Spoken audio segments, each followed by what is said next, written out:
আপনাদের কণ্ঠগুলোকে উজাড় করে দিয়ে বলুন তো আলহামদুলিল্লাহ। আমি কেন বারবার এই কথাগুলো আপনাদেরকে বলতেছি জানেন? প্রত্যেকটা তাসবির অনেক দাম, কি বলেন ঠিক কিনা? একটা করে তাসবিহ পাঠ করবেন, জান্নাতের মধ্যে এক একটা গাছের চারা লাগানো হয়ে যাবে। সুবহানাল্লাহ বলতে বললেন না? তাহলে এই যে তাসবিহ গুলো জপলে লাভ না লস? আমাদের লাভের দরকার আছে না নাই? আরে বাঙালি তো 10 টাকা যে দিক সেই দিক, কথা বলেন ঠিক কিনা? চার পানের বিনিময়ে দামি আমানত ভুট্টাকেও বিক্রি করে দেওয়া আছে না নাই? বাঙালি তো হুজুগে বাঙালি। একটা ছাগলের দাম 2500 3000, কিন্তু একটা মানুষের দাম 10 টাকা। কথা বললেন না যে? কথা বললেন না যে? তাহলে বোঝা গেল আমরা সেই মুসলমান আর সেই মানুষ না, আমরা হলাম ওমর ফারুকের উত্তরসূরি। কথা বলেন ঠিক কিনা? সম্মানিত উপস্থিতি, তাহলে আমরা কাকে খুশি করার জন্য আসছি? আল্লাহ তাআলাকে খুশি করার জন্য আসছি। আল্লাহ রাব্বুল আলামিন কোরআনুল কারীমের মধ্যে বলেন, কুল ইন্নাস সালাতি ওয়া নুসুকি ওয়া মাহইয়ায়া ওয়া মামাতি লিল্লাহি রাব্বিল আলামিন।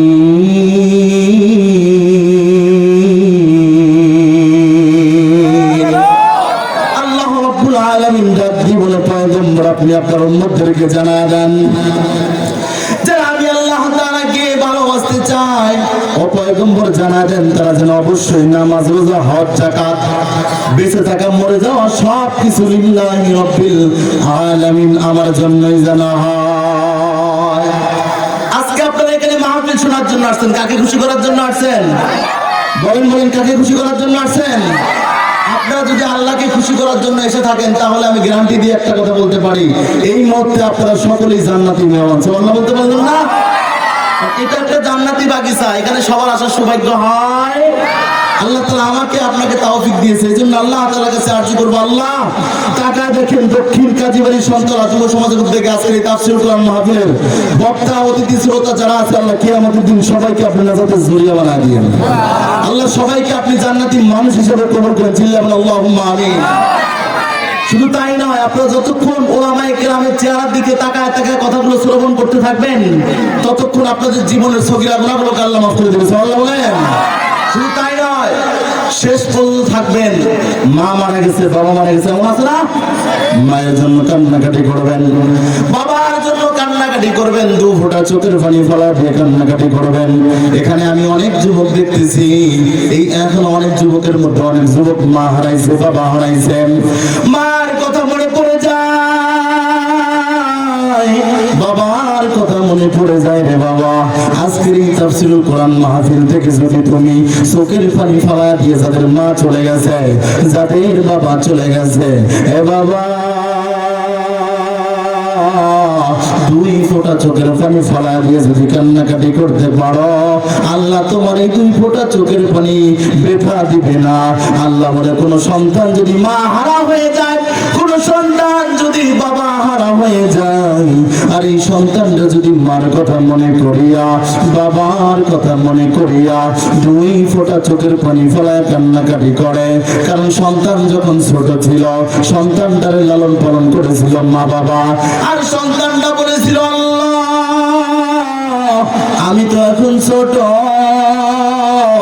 আমি যেদিন বড় হব, আল্লাহ আমি যেদিন কামাই রুজি করতে পারবো, অগদয়াল আল্লাহ আমি আমার মার খেদমত করব, আমি আমার বাবার খেদমত করব। কিন্তু দুঃখজনক বিষয় হলো সত্য, সন্তানটা লেখাপড়া শেষ করিয়া ভালো পোস্টে যখন চাকরি নাই, তাকে দেখি মা দুনিয়ার জমিনে নাই, বাবা দুনিয়ার জমিনে নাই, এই সন্তান টুকরে টুকরে কান্দে আর বলে, আল্লাহ তুমি এত সকালে আমার মা হারা করে ফেলবা, বাবা হারা করে ফেলবা, বুঝতে পারি রে গো আল্লাহ। আল্লাহ দয়াময় আল্লাহ, মার খেদমত করতে পারলাম না, বাবার খেদমত করতে পারলাম না। এখানে অনেক যুবক আছে ভিতরে আকাঙ্ক্ষা, আজকে যদি আমার মা থাকতো, মা হয়তো আজকে ওয়াজ মাহফিলে আসতো। আজকে যদি আমার বাবা থাকতো, বাবা আমার পাশে বসে থেকে কথাগুলো শ্রবণ করতো, আর যাওয়ার সময় বাবার দোকান থেকে চা পান খাওয়াইতাম। আজকে বাবা দুনিয়ার জমিনে নাই। এ যুবক, তোমার বাবা না জানি কবরের মধ্যে জাহান্নামী আসামি, তোমার মা জানি কবরের মধ্যে জাহান্নামের আসামি। আর বারবার ডাক দিয়ে বলে, সন্তান আমি তোরে তো পেটে ধরছিলাম, তোর জন্য আমি কি না করলাম। তোরে আমি যখন পেটে ধরছি, রাত্রেবেলা যখন ঘুমাইতে গেছি রে সন্তান, আমি যখন ডান কাত হইছি তুই এত জোরে লাথি মারছ। আমি মা ডান কাত থেকে সোজা হইছি, আবার যখন লাথি মারছো আমি ডান কাত থেকে আবার বাম কাত হয়ে গেছি।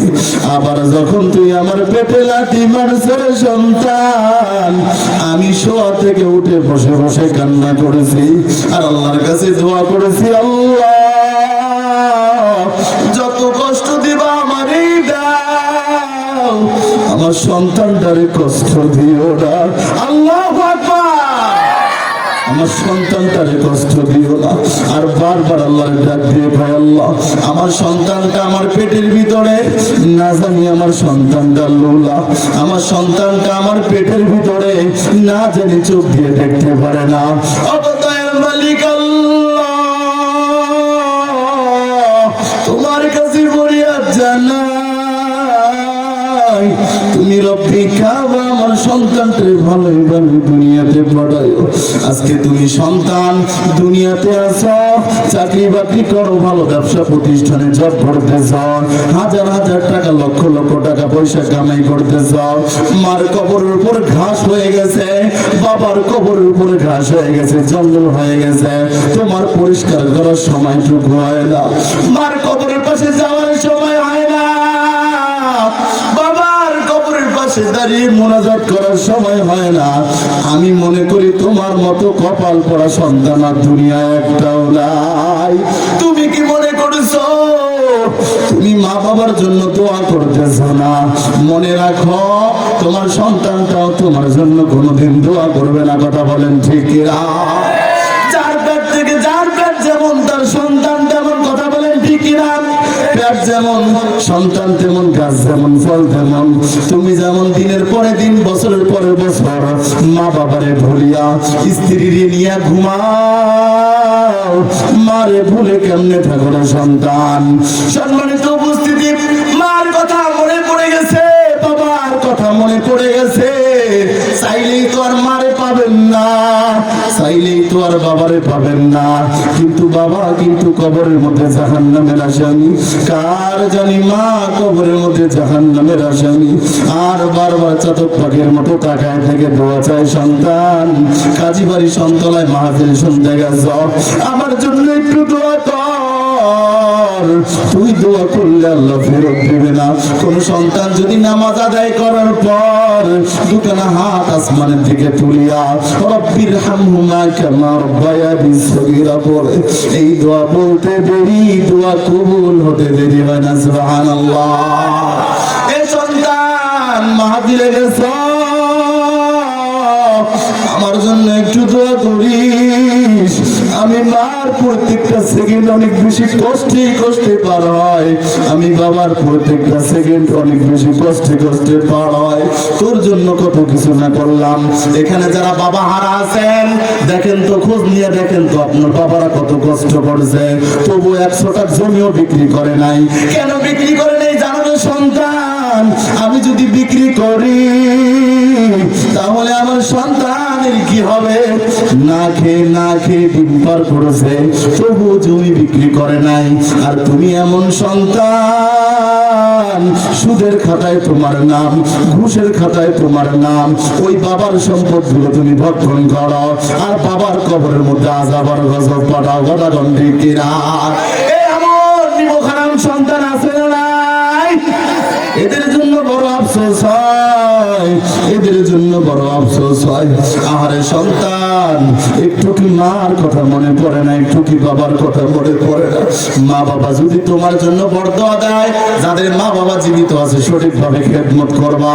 খেদমতের ত্রুটি হয়ে গেলে কিন্তু জান্নাত হারাম হয়ে যাবে। যেমন আল্লাহর নবীর একজন সাহাবা, নাম তার আলকামা রাদিয়াল্লাহু তাআলা আনহু, ইন্তেকালের সময় হয়ে গেছে, জান যাবে যাবে অবস্থা, কিন্তু তার জানটা বের হয় না। আর জান বের হওয়ার সময় জবান দিয়ে কালেমা নসিব হয় না। তার স্ত্রী আল্লাহর নবীর কাছে গেলেন, ইয়া রাসূলুল্লাহ, ইয়া হাবিবাল্লাহ, নবীজি, ওগো পয়গম্বর, আমার স্বামী আলকামার জবান দিয়ে তো কালেমা বের হচ্ছে না। আল্লাহর নবী সাহাবা পাঠালেন, সাহাবা যাও আলকামারের কাছে যাও, গিয়ে কালেমা তালকিন দাও, কালেমা তালকিন দাও, যাতে করে আমার আলকামা কালেমা বিহীন দুনিয়া থেকে বিদায় না নেয়। সাহাবায়ে কেরাম চলে গেলেন, যাওয়ার পরে কালেমা তাশকিল করে তালকিন করে, কিন্তু কালেমা বের হয় না। একজন সাহাবা নবীর কাছে গেলেন, ইয়া রাসূলুল্লাহ, ইয়া হাবিবাল্লাহ, ওগো নবীজি, আলকামার জবান দিয়ে তো কালেমা বের হয় না। পয়গম্বর আরবি মুহাম্মদুর রাসূলুল্লাহ সাল্লাল্লাহু আলাইহি ওয়াসাল্লাম চলে এলেন। যাওয়ার পরে ডাক দিয়ে বলে, আলকামা এরকম তালকিন দেয় কিন্তু জবান দিয়ে কালেমা বের হয় না। এবার ডাক দিয়ে বলে, আলকামার কে জীবিত আছে আমার কাছে নিয়ে আসো। এবার দেখে আলকামারের মা জীবিত আছে। তার মারে জিজ্ঞেস করেন, আপনি আলকামারের মা, আলকামারের জবান দিয়ে কেন কালেমা বের হচ্ছে না? এবার তার মা ডাক দিয়ে কয়, আমার সন্তান নামাজ কালাম রোজা সবকিছু ঠিকভাবে আদায় করেছে, কিন্তু রাতের বেলা যখন ঘুমাইতে গেছি আমি মা খানা খাইলাম কিনা, আমি মা ঘুমাইতে গেছি ঠান্ডা লাগলো কিনা, এই খবরটা এরকম খোঁজ খবরটুকু নেয় নাই। আলকামার মা ডাক দিয়ে কয়, এতটুকু আমার সন্তানের অপরাধ ছিল। আল্লাহর নবী ডাক দিয়ে বলে, সাহাবায়ে কেরাম তোমার লাকড়ি আর খড়ির ব্যবস্থা করো, আলকামারে পুড়ে ফেলবো। মার মন তো নরম, মা চুপ করে আছে, কথা বলে না। সাহাবায়ে কেরাম খড়ির ব্যবস্থা করতে যান, লাকড়ির ব্যবস্থা করতে যান, মার মন তো নরম, মা একবার এক কথা বললে কিছুক্ষণ পরে ঠান্ডা হয়ে যায়। এবার মা ডাক দিয়ে বলে, ওগো পয়গম্বর,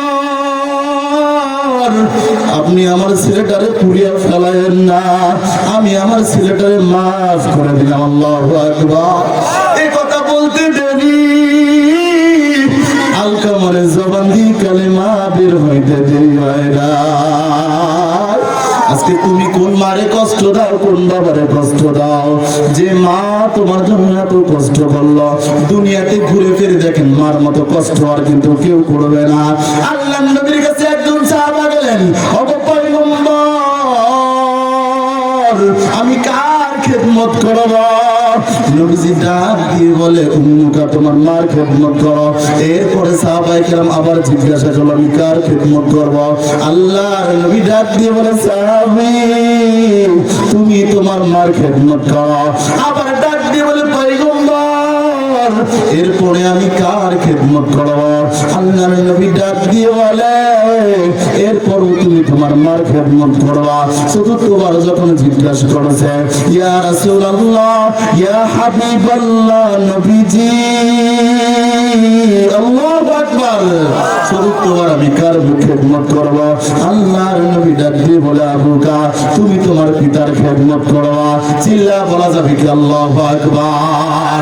মার খেদমতের কথা আল্লাহর নবী তিনবার বললেন, বাবার খেদমতের কথা একবার বললেন। কারণ মার অনেক বেশি কষ্ট, মা কিন্তু পেটে ধরে এরকম চলাচল করে। এরকম কেউ কেউ 10 মাস 10 দিন বলে, 10 মাস 10 দিন না হলো 8 মাস পার হয়, কথা বলেন ঠিক কিনা? 8 মাস 9 মাস 9.5 মাস 10 মাস এরকম ভাবে পেটে নিয়ে কিন্তু তোমার আমার মা কিন্তু ঘোরাঘুরি করছে, রাস্তা দিয়ে চলাচল করছে। আর লজ্জা বোধ হচ্ছে, আরে মানুষ যদি আমার পেটের দিকে তাকায় আমার অবস্থা তো খুব খারাপ হয়ে যাবে। আবার যখন খানা খাইতে বসছিল তোমার আমার মা পেটের মধ্যে লাথি মারার কারণে কিন্তু মা খানা থেকে উঠে আবার রুমে চলে গেছে। মা কিন্তু খানা খায় নাই, মা কিন্তু খানা খায় নাই। তুমি কোন মায়ের কষ্ট কষ্ট দাও যে মা তুমি আমি দুনিয়াতে আসার পর 2 থেকে 2.5 বছর দুধ পান করলাম, যে মা রাত্রেবেলা ঘুমাইতে যাওয়ার পর তুমি আমি মার এরকম কোলের মধ্যে প্রসাব করিয়া দিলাম, টয়লেট করে দিলাম, মা রাত্রে ঘুমাইলো না, আবার পরিষ্কার করে দিল। কথা বলেন ঠিক কিনা? তুমি কোন মায়ের কষ্ট দাও? এ যুবক, তুমি এমবির জন্য মার সঙ্গে খারাপ ব্যবহার করো, তুমি টাকার জন্য মার সঙ্গে খারাপ ব্যবহার করো। মনে রাখবা, মা যদি বেজার হয়ে যায়, বাবা যদি বেজার হয়ে যায়, জাহান্নাম হয়ে যাবে। কথা বলেন ঠিক কিনা? মা বাবা যদি বেজার হয়ে যায়, জান্নাত হারাম। কথা বলেন ঠিক কিনা?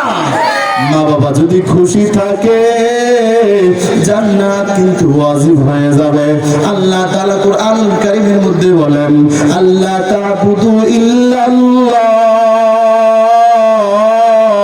ওয়া বিল ওয়ালিদাইনি ইহসানা। এত আস্তে আল্লাহু আকবার বলেন, চিল্লায় বলেন আল্লাহু আকবার। পিছনের ভাইরা আল্লাহু আকবার বলে না, এ ভাই জোরে বলেন আল্লাহু আকবার। এত আস্তে আল্লাহু আকবার মানি না, এটা আমি আমার বাপ দাদার স্লোগানও গাই নাই। আল্লাহ বলেন অরাব্বাকা ফাকাব্বির, তোমরা জোরে করে আল্লাহর নামে স্লোগান দাও। যত জোরে আল্লাহর নামে স্লোগান দিবা, শয়তান তোমার আশেপাশে থাকতে পারবে না। কথা বলেন ঠিক কিনা? আস্তে স্লোগান দেওয়ার কারণে মুসলমান আল্লাহর নাম নিতে ভয় পায়, কারণেই আজকে নাস্তিক আর বেঈমানেরা আপনার আমার ঘাড়ের উপর চাপা দিয়ে বসে আছে। কথা বলেন ঠিক কিনা? আওয়াজ দিয়ে বলেন তো আল্লাহু আকবার। এত আস্তে আল্লাহু আকবার কয়, বাপ রে বাপ, কি না খেয়ে আছেন নাকি? আচ্ছা, কারা কারা বিয়ে করেন? হাত উঠান দেখি, হাত উঠান। এই যুবকের তো পদত্যাগ করা উচিত, এটা হাতই উঠাইতে পারে না। বাপ রে বাপ, হাত তোলো। 25 সালে বিবাহের ব্যবস্থা করে দিচ্ছি, তাড়াতাড়ি হাত উঠান। নারায়ে তাকবীর, আল কোরআনের আলো। হাত নামান যুবক, তুমি শেষ, ঠকছো। বাপরে বাপ, আমার চাচারা কই? আমার বাপজিরা কোথায়? হাত উঠান, টান টান করে হাত উঠান। লিল্লাহে তাকবীর, আল কোরআনের আলো। কে দিচ্ছে? আমরা দিচ্ছি, ঠিক না? আমি কোন দলে? যুবক মনে করছে আমার দলে। না রে বাপ, আমি চাচার দলে। কথা বলেন ঠিক কিনা? রাস্তাঘাটে উঠলে, বাসে ট্রেনে উঠলে চাচা একটু সাইড দেন। আরে বাবা, আমার বয়স অল্প, একটু চাচা কয়, আঙ্কেল কয়, আছে নাই? তা আমরা হলাম চাচার দলে। কথা বলেন ঠিক কিনা? সবাই মিলে তাকবীরের আওয়াজ দিলে অনেক দূর যাবে না ইনশাআল্লাহ। শয়তান থাকে, গলা পরিষ্কার করেন, গলা পরিষ্কার করেন, পরিষ্কার করেন। শয়তান দেখি কই থাকে? বাপরে বাপ। নারায়ে তাকবীর। দেখেন তো আশেপাশে কে কয় না? এরা আর ওরা এক। কথা বলেন ঠিক কিনা? দেখেন কে কয় না, দেখেন একটু আশেপাশে তাকাবেন, কে বলেন একটু দেখবেন। লিল্লাহি তাকবীর, আল কোরআনের আলো। আমার কাজ হলো ঢাকা ঢাকা ঢাকা ঢাকা, বুঝেন নাই? কি ঢাকা ঢাকা বুঝেন নাই? ড্রাইভারের কাজ হলো গাড়ি চালানোর, হেল্পারের কাজ ঢাকা ঢাকা ঢাকা ঢাকা, তাড়াতাড়ি ওঠো। আরে আসি কাজই বলি সকালে ঢাকা ঢাকা কয় মানে, তার মানে আপনি এখানে উঠলে ড্রাইভার গাড়ি চালায় আপনার জায়গা মতো নিয়ে যাবে। কথা বলেন ঠিক না? তাহলে আমার কাজ হলো মাঠটা জমায় দেওয়া। এই যুবক কারা কারা রাস্তায় আছে, আমি মনে করবো ওরা 3 নাম্বার, কারণ যারা বীর পুরুষ তারা প্যান্ডেল নিচে চলে আসবে। কথা কান ঠিক না? গত বছরও তো এই প্যান্ডেলে কথা বলছি, কে দেখেননি আপনারা? আরো থাকবো ইনশাল্লাহ। আসিতেছে, এখন আসে নাই। কথা বলেন ঠিক কিনা? আরে যুবকরা আজকে মাহফিলে যায় উন্নত, কারণ একদিন মাগরিবের নামাজের সময় আমি মসজিদের মধ্যে মাগরিবের নামাজ পড়ার জন্য গেছি। তো ইমাম সাহেব সূরা ফাতিহা শেষ করছে, কারেন্ট চলে গেছে। 3 জন বন্ধু জীবনে তো নামাজ পড়েনি, একসঙ্গে দাঁড়াইছে। একজনে কয় লেট হলো, মানে লেট গেল। আরেকজন কয় নামাজের মধ্যে কথা বলিস করে। আরেক বন্ধু কে ওই কথা বলে তোর কি রে? তাহলে ইসলামের সঠিক জ্ঞান না থাকলে তেমন তো হওয়াটা স্বাভাবিক। কথা বলেন ঠিক কিনা? এই হলো অবস্থা। মাঝে মাঝে একটু ঝালাই ঢেলে না দিলে আবার তোদের বুঝু সবাই তো মিষ্টি খেলে ডায়াবেটিক্স, আপনি খালি মিষ্টি ওজি করেন, একটু ঝালাই ঝুলাই করেন না, তো ইনশাল্লাহ চলবে তো? নারায়ে তাকবীর। বাজান টানা প্রোগ্রাম, গলার অবস্থা খুব খারাপ, একটু দোয়া দেওয়া যাবে তো ইনশাল্লাহ? অল্প কয়েক মিনিট কথা বলে শেষ করে দিব। সম্মানিত উপস্থিতি, আল্লাহ রাব্বুল আলামিন ডাক দিবেন, আল্লাহ তা'বুদু ইল্লা ইয়াহু ওয়া বিল ওয়ালিদাইনি ইহসানা।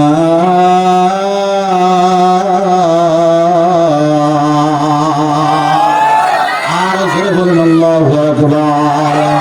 আল্লাহ রাব্বুল আলামিন ডাক দিয়ে বলেন, তোমরা আমি আল্লাহ রাব্বুল আলামিনের ইবাদত বندگی করো। কথা কার? কথা আল্লাহর। আল্লাহ বলেন তোমরা আমি আল্লাহ তাআলার ইবাদত বندگی করো। ওয়া বিল ওয়ালিদাইনি ইহসানা, এরপরে পিতামাতার সঙ্গে ভালো আচরণ করো। কথা মোল্লার না আল্লাহর। মা বাবা মুরব্বি হয়ে গেলে তারা ছোট মানুষের মতো আচরণ করবে। তাদের কিন্তু বয়স হয়ে গেলে তারা তো চলাফেরা ত্রুটি এসে যাবে। কথা বলেন ঠিক কিনা? একটা সন্তানকে ডাক দিয়ে কয়, বাবা এই যে টিনের চালের উপর এটা কাকা কি করে? সন্তানটা ডাক দিয়ে বলে এটা কাক। কাকা করে এটা কাক। আবার বাবা ডাক দিয়ে বলে, সন্তান টিনের চালের উপর কাকা কি করতেছে? সন্তান ডাক দিয়ে বলে কাক। বারবার যখন বলে এক পর্যায়ে এরকম ভাবে সন্তানটা রাগ হয়ে যায়, বলে আমি যে বারবার বলি আপনি কি বুঝেন না? এবার বাবা 2 ফোঁটা চোখের পানি ফেলা দিয়ে কান্না করে আর বলে, সন্তান তোরে কয়েকবার জিজ্ঞাসা করলাম তুই বিরক্ত হয়ে গেছ, আর ছোটবেলায় যে তুই আমার বারবার বলছো বাবা টিনের চালের উপরে কি, আমি বাবা কিন্তু একবারও বিরক্ত হই নাই। আমি বারবার বলছি এটা কাক, আবার জিজ্ঞেস করছে বাবা এটা কি, আমি কিন্তু আবারও বলছি এটা কাক, তুই কিন্তু আবারও বলছি এটা কি, আমি বলছি আবার কাক। তুই যেমন আমার জোরে করে ধমক দিলি, আমি কিন্তু তোরে বাবা কোনোদিন ধমক দেই নাই। কথা বলেন ঠিক না? বাবা যখন বয়স হয়ে যাবে তারা ছোট মানুষের মতো হয়ে যাবে। সকালবেলা এক কথা বলবে, বিকাল বেলা আরেক কথা বলবে। এটা নিয়ে যদি তুমি বিবির সঙ্গে পরামর্শ করে মা বাবার সঙ্গে বেয়াদবি করো আর গাদ্দারি করো, মনে রাখো আল্লাহর কসম তোমার কপালে জান্নাত নাই, তোমার জন্য আল্লাহর দেওয়া জাহান্নাম রেডি। আল্লাহ তাআলা পিতামাতার খিদমত কথা কোরআনুল কারীমের মধ্যে বললেন। নবী সাল্লাল্লাহু আলাইহি ওয়াসাল্লাম বারবার বললেন সাহাবায়ে কেরাম মার খিদমত করো, বাবার খিদমত করো। আমি একটু তো আলকামার ঘটনা বললাম। একজন আবেদ নাম তার জুরাইস, এই আবেদ ব্যক্তি এরকম ভাবে খানকার মধ্যে ইবাদত বন্দেগী করে আর আল্লাহ তাআলার নাম জিকির আজকার তাসবিহ তাহলিল করে পাঠ করে। আবেদ জুরাইস আল্লাহ তাআলার একজন খাঁটি গোলাম, একজন খাঁটি বান্দা। এরকম ভাবে তার মা দরজার সামনে গিয়ে ঘরের দরজার মধ্যে নক করছে, ডাক দিয়ে বলতেছে বাবা জুরাইস তুমি কি ঘরের মধ্যে আছো নাকি? জুরাইস নামাজের মধ্যে আছে। জুরাইস চিন্তা করলো সলাতি ওয়া উম্মি, নামাজ পড়বো না, মার কথা অনুযায়ী দরজা খুলে দিব। আবার ডাক দিয়ে বলে বাবা জুরাইস তুমি কি ঘরের মধ্যে আছো নাকি? থাকলে একটু দরজাটা খুলে দাও। এবার সলাতি ওয়া উম্মি, সলাতি ওয়া উম্মি, নামাজ পড়বো না মায়ের কথা শুনে দরজাটা খুলে দিব। মা ঘুরে চলে যায়। পরের দিন যখন আবারও এরকম ভাবে মা ঘরের সামনে যখন আসে, জুরাইস নামাজে দাঁড়ায়। নামাজে দাঁড়ানোর পরে সঙ্গে মা ডাক দিয়ে বলে ঘরের দরজার মধ্যে নক করে, মা বাবা তুমি ঘরের মধ্যে আছো নাকি? সন্তান জুরাইস নামাজের মধ্যে আছে। চিন্তা করে সলাতি ওয়া উম্মি, নামাজ পড়বো না মায়ের কথা শুনে ঘরের দরজা খুলে দিব। এক পর্যায়ে মা অপেক্ষা করতে করতে এরকম ভাবে চলে যায়। সম্মানিত উপস্থিতি, মা চলে যায়। মা আবার পরের দিন আসে, আসার পরে আবার ঘরের দরজার মধ্যে নক করে। এবার সন্তান আবার নামাজের মধ্যে এরকম ভাবে সলাতি ওয়া উম্মি, নামাজ পড়বো নাকি সন্তান এরকম মার কথা শুনে ঘরের দরজা খুলে দিব। এবার মা বিরক্ত হয়ে কয় দরজা খুলে মায়ের চেহারা দেখলি না তো বিশ্বাস চেহারা দেখিস? দরজা খুলে মায়ের চেহারা দেখি না, বিশ্বাস চেহারা দেখিস? আমি মা তোর ঘরের দরজা থেকে বারবার এসে এসে ঘুরে যাই, তোর কাছে এটা কি কিছু মনে হয় না? আমি মা তোর কাছে কি বেশি হয়ে গেলাম নাকি? মা এই কথা বলে চলে গেছে। মনে রাখবেন মা যদি দোয়া করে সঙ্গে সঙ্গে দোয়া কবুল, মা যদি বড় দোয়া করে এটাও কবুল। কথা বলেন ঠিক না? মা বড় দোয়া করেছে, কবুল হয়ে গেছে। একাধিবার সন্তান মুসলমান ভালো করে শুনেন, এ যুবক তুমি আজকে এমবির জন্য মার সঙ্গে বাবার সঙ্গে খারাপ ব্যবহার করো, এ যুবক তোর দুটা হাতে ধরি পায়ে ধরি অনুরোধ করে বলে যাই, এরকম করিস না। মার মনে কষ্ট দিস না, বাবার মনে কষ্ট দিস না। মা বাবার মনে কষ্ট দিয়ে জান্নাত কামাই করা কিন্তু সহজ না রে বাবা। মার মনে কষ্ট দিয়ে তুমি যদি 1000 বার বাইতুল্লাহর গিলাফ ধরে মাপ চাও, আল্লাহ কিন্তু মাফ করবে না। কথা বলেন ঠিক কিনা? বাবার মনে কষ্ট দিয়া তুই যতই নফল ইবাদত করো, তাহাজ্জুদ পড়ো, আজকে কিন্তু এই জায়গায় এমনি এমনি আসতে পারি নাই রে বাবা। মার দোয়া বাবার দোয়া ছাড়া এখানে আসতে পারি নাই। এই যে মোজাম্মেল হক সিদ্দিকী আমার কলিজার টুকরা ভাই এত সুন্দর বয়ান করে, উনিও কিন্তু মা বাবার দোয়া ছাড়া এখানে আসতে পারেন। এই কথা বলেন ঠিক কিনা? তার মানে বোঝা গেল এখানে আসার পিছনে মা বাবার দোয়া। কথা বলেন ঠিক কিনা? মা বাবার দোয়া নেই ভবিষ্যতে ভালো কিছু করতে পারবি, মা বাবার দোয়া ছাড়া কিছুই করতে পারবি না। এই জন্য মা বাবার দোয়া নিবি। যারা মা বাবার সঙ্গে দোয়া বুঝি করছো, আজকে মা শেষ করে মার কাছে গিয়ে মাপ চাবি রে সন্তান, বাবার কাছে গিয়ে মাপ চাবি। আর যাদের মা বাবা কবরে চলে গেছে, কবরের পাশে গিয়া চোখের পানি ছেড়ে দিয়ে কান্না করবি আর বলবি, আল্লাহ জীবনে অনেক বড় অপরাধ করেছি, আপনি রব্বি কারীম, আপনি আমার মা বাবারে মাফ করে দেন, আমারে মাফ করে দেন। আল্লাহুম্মা আমিন। সম্মানিত উপস্থিত, জোরাইসের ঘটনা কিন্তু বাকি রয়ে গেল, কারণ মেহমানকে বসা রেখে কথা বলা এটা আদবের খেলাফ। কথা বলেন ঠিক কিনা আমার প্রিয় ভাই?